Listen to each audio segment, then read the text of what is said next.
سعید والا سے قاری محمد اشرف قاسمی صاحب نے سوال کیا ہے کہ آج کل لوگ اعتکاف میں بیٹھے ہوئے ہیں، تو اعتکاف کے دوران نہانے کا کیا حکم، ٹھنڈک حاصل کرنے کی جا سکتے ہیں کہ نہیں جا سکتے، یا مسجد کے احاطے میں اگر کوئی نہانا چاہے یا ٹوٹیوں پر جا کر نہانا چاہے، اس کا کیا حکم؟ دیکھیں، ٹھنڈک حاصل کرنے کے لیے آپ نہانے کے لیے نکل نہیں سکتے. اگر نکلیں گے تو اعتکاف ٹوٹ جائے گا. البتہ اگر واجب غسل و احترام ہو جائے تو اس وقت مشکل نکل سکتے ہیں، اور وہ جائز ہے، اس سے اعتکاف نہیں ٹوٹے گا.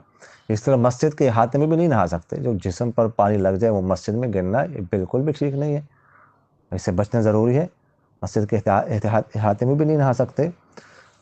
اور البتہ اگر ایسا ہو کہ مسجد کے احاطے میں کوئی چیز رکھی جائے، کوئی ٹب وغیرہ یا کوئی اور ایسی چیز ہو کہ کوئی ایک قطر بھی مسجد میں نہ گرے، ٹھیک ہے، اس میں اگر کوئی اپنے اوپر پانی ڈالے لیکن مسجد میں ایک قطر بھی نہ گرے، پانی پھر باہر گرایا جائے، تو اس کی گنجائش نکل سکتی ہے. اسی طرح کوئی جائے بیت الخلاء میں قضاء حاجت کے لیے، تو وہاں پر جلدی کچھ لوٹے اپنے اوپر ڈالے یا فوارہ کے نیچے کھڑا ہو جائے.